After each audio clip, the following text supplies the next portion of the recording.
Hi, my name is Juliana, and I'd like to welcome you to the Teabag series.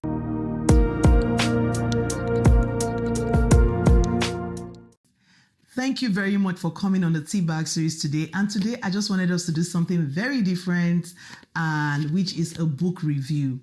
So I read this book. It's called The Alone Advantage. I read it by Terri Savelle sometime last year. It's actually like a new book. It was released, I think, about a year ago or something, a year and a few months ago. And this book really changed my life. And I want to recommend this book, but I'm going to go through the book in just a few minutes so that you can see what the book is about. And I hope that it will touch you, change your life as much as it did mine. So before we go ahead to the book review, I would like to say, please like, share, and subscribe. You would not regret you did.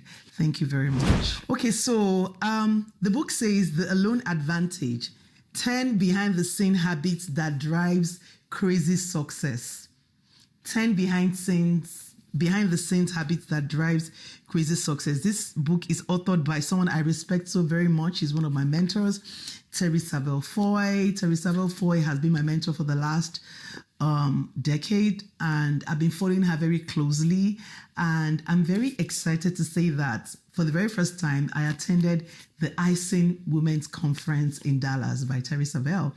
It was a very fun time. It was a time to learn, to network, to meet new people. It was beautiful. That was actually about my second time in Dallas, but it was a great time. I'm going to link the video somewhere there so that you can see and also watch, and see the experience of the Icing Women's Conference. The Icing Women's Conference is actually a conference where people come together. Terri is a host, and she invites guest speakers to motivate us, to challenge us, and just to give us a lot of knowledge on our journey in purpose and things like that.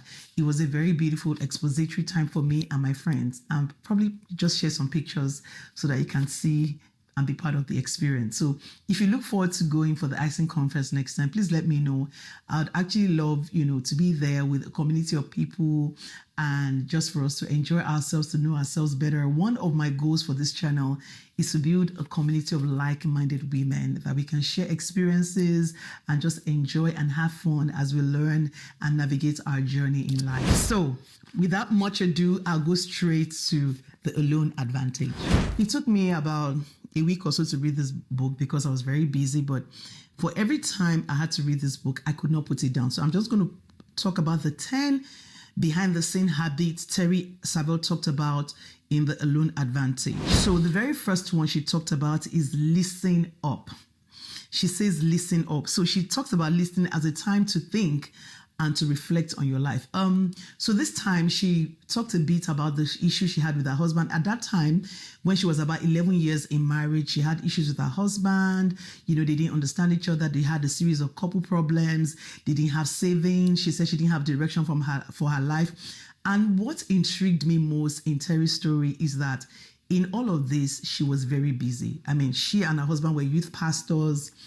She was the head of her father's ministry. I mean, they had very busy lives. They were Christians. They were impacting people.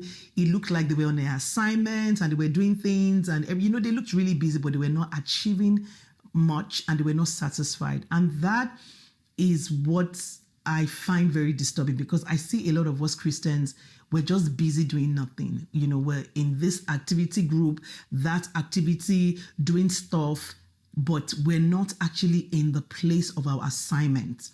And so if that is you, I know you're going to learn a lot from this. If that is not you, if you've moved beyond that, you will still have a whole lot of things to learn from this, because she shared 10 behind the scene habits. So her marriage was falling apart. She was in debt. She didn't have savings. Things were not going well.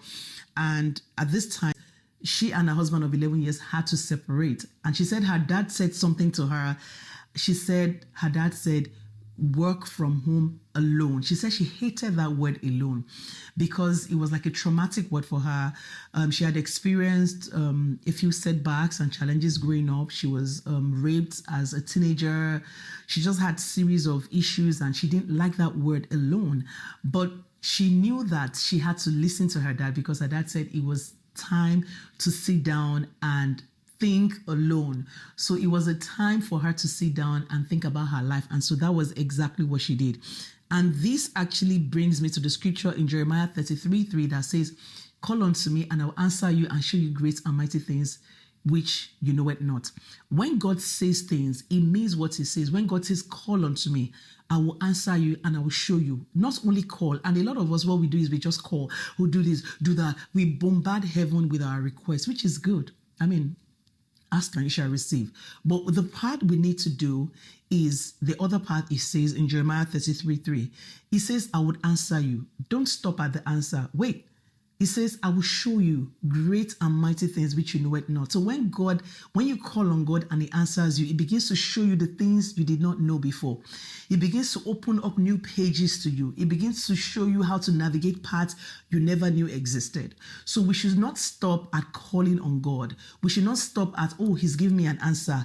We should make sure that we get to the point, the third point, where it shows us great and mighty things which you know it not. Well, I added all of those things. It's not in the book, but yeah, so the book talks about meditating, pondering, thinking, and that's something we need to start doing. Don't stop at praying. Don't stop at fasting. Don't stop at whatever activity you do as a Christian. Don't stop at that. You have to go beyond that. You have to listen. And that's something I've learned in the recent future. Sit down, listen, think, ponder, and record the ideas that come to you. When you start doing that, sometimes you feel like, what are you doing? Are you sure God is saying that? No, whatever God says to your heart, whatever drops in your heart in that moment, write it down. It looks foolish or not, just write it down, because God is saying things to you and you're getting to learn to hear God for yourself and to see what God is saying. So those ideas are pouring in your heart. Just write them down. At the end of the day, they will make sense. So the next thing she talked about is to clean up.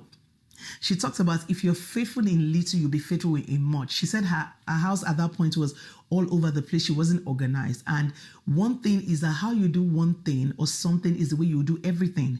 So she learns that our life was not organized because our physical life was not also organized. And that is with most of us.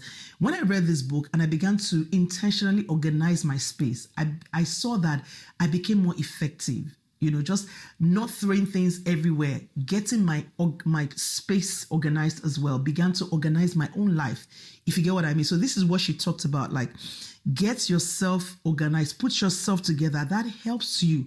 It helps you to become a better person ultimately in the pursuit of your dreams and your goals. And something also she talked about is about reading. She said she hated reading. She never liked reading. So she began to time herself. She set up a 20-minute timer to read every day. And that helped her to become a better person. So that's something you should also inculcate in your life.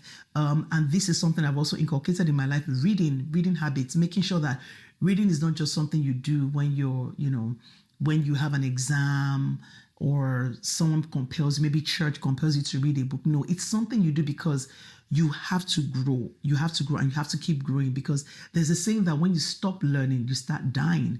Not dying in physical terms, but in terms of nothing is going on for you. Ideas are not coming. You're not thinking. You don't even know what is going on in your world because you've decided to be ignorant. So that's something she talks about in this book. So let's go to the third thing, because there's a lot to cover in the book and I don't want to be a spoiler. So she said she conquered the covers, and this talks about morning routine. And this really helped me.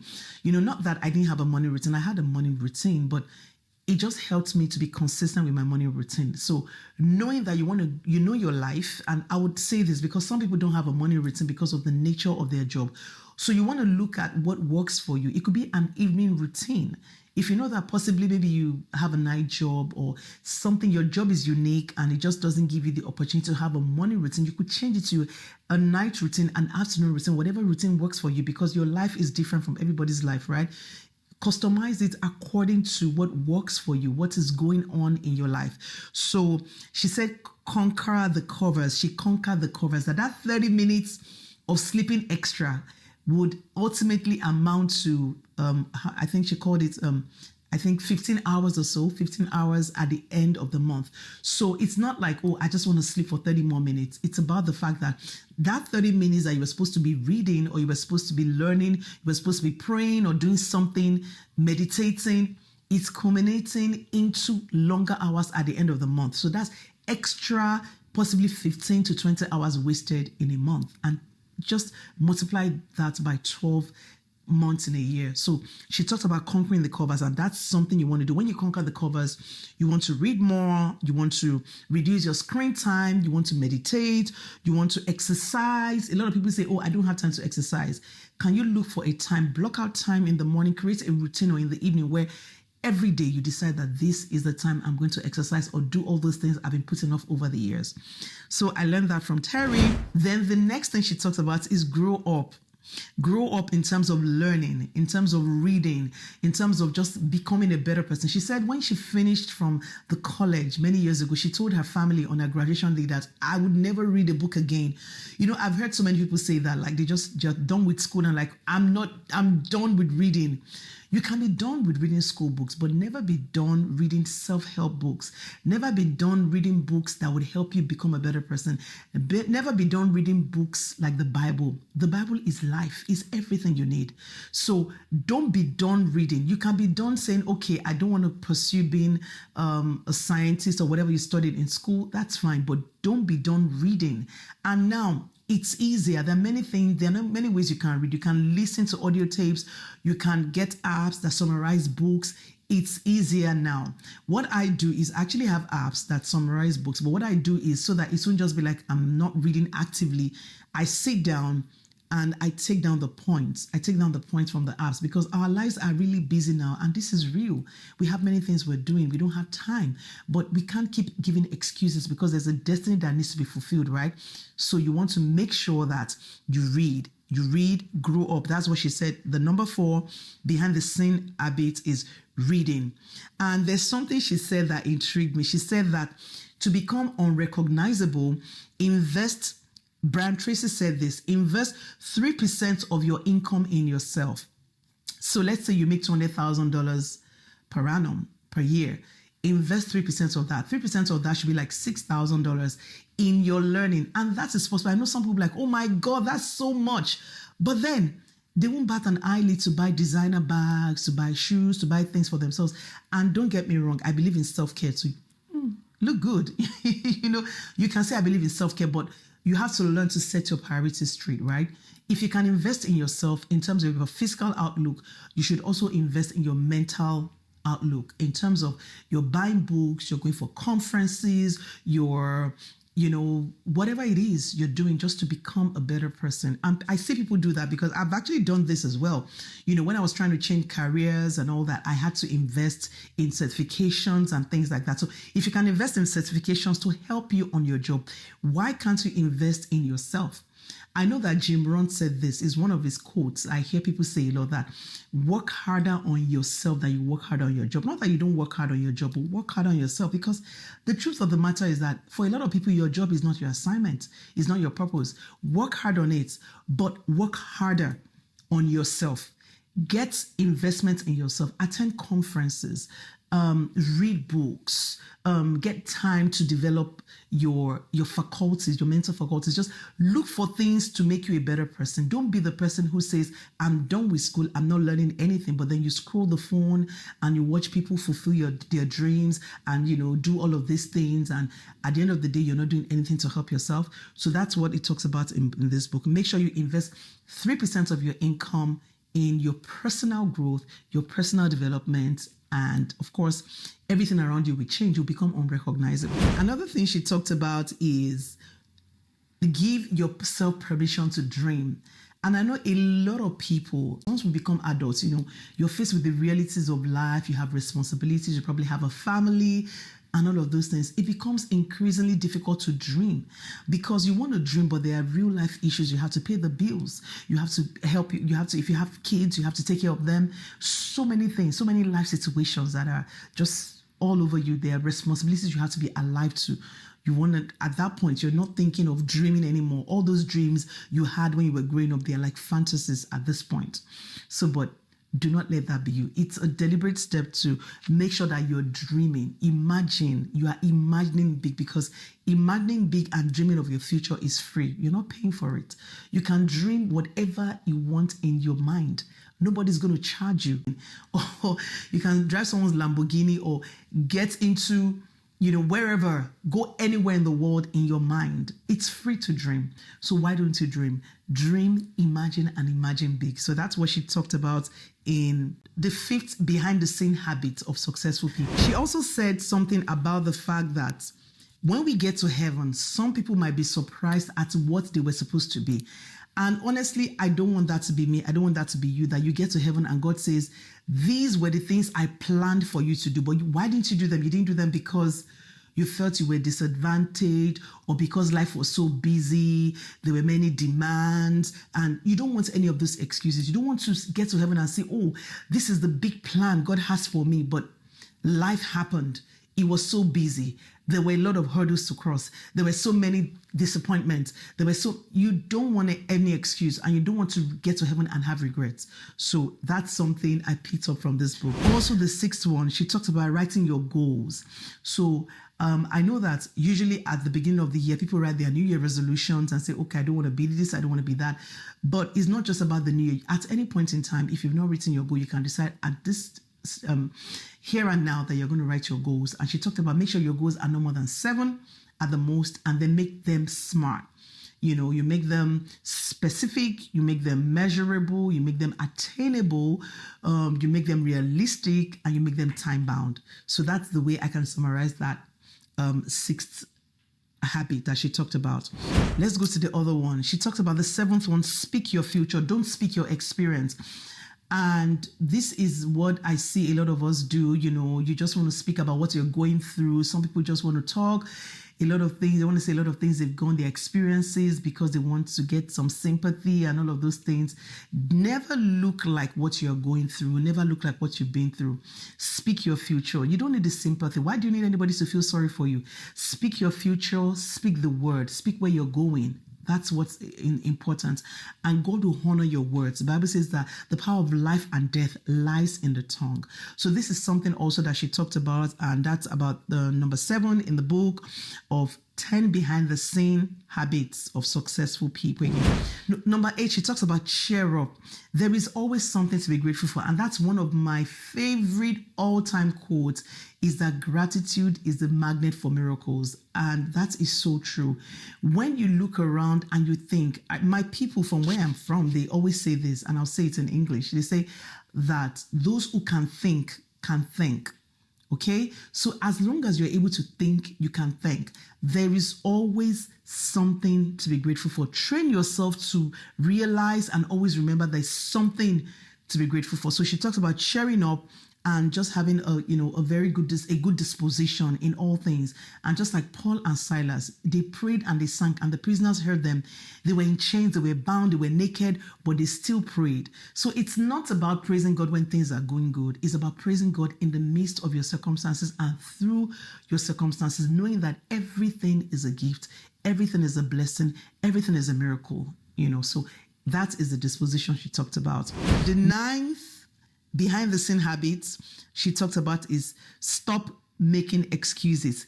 Quit making excuses. And this part, I'm like, oh yes, because they are legitimate excuses. Honestly, there are 1,001 excuses why we cannot do the things that God has put in our hearts to do. The world is busy. Everything is busy.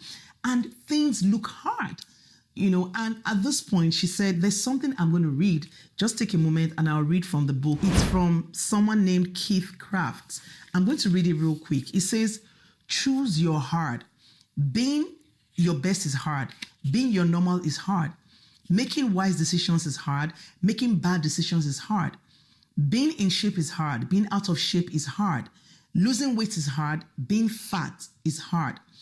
Working out is hard. Being weak is hard. Being disciplined is hard. Being lazy is hard. Getting out of your comfort zone is hard. Staying in your comfort zone is hard. Starting a business is hard. Working for someone else is hard. Making a lot of money is hard. Making a little money is hard. Being rich is hard. Being poor is hard. Having great relationships is hard. Having bad relationships is hard. Fighting for your marriage is hard. Divorce is hard. Having a lot of things is hard. Having nothing is hard. Living on purpose is hard. Living off purpose is hard. Doing life God's way is hard. Doing life your own way is hard. Everything is hard. Choose your heart. So in other words, whether you decide to do what you're supposed to do is hard. Whether you decide not to do what you're supposed to do is also hard. So you have to choose your heart. So that's the 9th behind the scene habit. She talks about that. Stop making excuses, quit making excuses, and be intentional about your dreams and your goals. The 10th one, and this one hit me hard because, being a Pentecostal, you want to be positive. You don't want to think about anything negative, but there's some things that you have to think about. And part of what we don't like to talk about is the end of life, which is death. And when I read this part, I'm like, She said, write your own obituary. So writing your own obituary is starting with the end, looking and saying, at the end of time, I'm going to exit this part of existence. So what will my legacy be? So if you think with the end in mind, you will be able to achieve more, because death is also part of life. But the Bible says something. It says that we will not die but live to fulfill God's plan and purpose. God wants us to die at a ripe old age. A child will die 120. God does not expect us to die before our time, but even as much as we are going to live that 120 years, no matter how long our years are on earth, there will be a time when there is an end. An end comes to it like a project. It ends. So what would your legacy be at the end of your time? What do you want to be said about you? What are the things you want to say you have achieved? What do you want written on your tombstone? And that's the question here. And so this was the part that got me. I must tell you, I cried reading this part because it kind of resonated with me so much. The fact that what would my legacy be? And what do I want to say that I have achieved at the end of time? So she said, you should write your own obituary, and begin with the end in mind. So that means that we should maximize the time we have here on earth. For me, the interpretation of this is that we should live with a sense of urgency. Live with a sense of urgency, not because you're expecting death. You will not die. We will not die. We would live to declare the good works of the Lord in the land of the living. But you know that no matter how long your years are here on earth, it will end. So when it ends, what do you want to say you have done? When you get to that point that you face the Creator, what do you want to say you have done? Will He say, well done, you faithful servant? Or will He say, what did you do? So I don't want God to say, what did you do? I want God to say, well done. And so this gives me a sense of urgency to say that, what is God saying concerning me? Why am I here? And what are the instructions that God has given me? But because of the hurdles of life, because of the hardness, and the adversity, we're not able to fulfill that part anymore. Or maybe you have even stopped dreaming. What is it that God has spoken to your heart? You have to get alone time. And that's my favorite thing to do now in this season, just to think and to reflect and say, God, what are you saying? And how do I navigate this path? Knowing that you don't have forever. You have to fulfill your assignment here, on earth. And I got this from Terri Savelle. She said, someone is waiting on the other side of your obedience. That means that the things that God has asked you to do, someone is waiting for you to do them. The Bible says that the earnest expectation of creation is waiting for the manifestations of the sons of God. People are waiting for us to obey God. People are dying, people are perishing, people are in confusion, they're in jeopardy because some of us have not arisen to our responsibilities. Why? Because it's hard. But the truth of the matter is that not doing what God has called us to do also is hard. So you have to choose your heart. So that's the conclusion of this. It's a very good buy. It's not expensive. I'll link Terri Savelle's website where you can buy this book. And this book will truly change your life. It will change your life as it did mine. And it will also help you to take action. And that's why I thought to share this book with you. So I hope you have learned something. I hope that my purpose and my goal is to propel you to action, to begin to think and say, God, why am I here? And if you understand why you're here, to say, Lord, what are the strategies for me to fulfill your assignments on my life? And how can I start doing what you have asked me to do? You know, whether it's comfortable or not, whether it's convenient or not, I will just find a way by your spirit.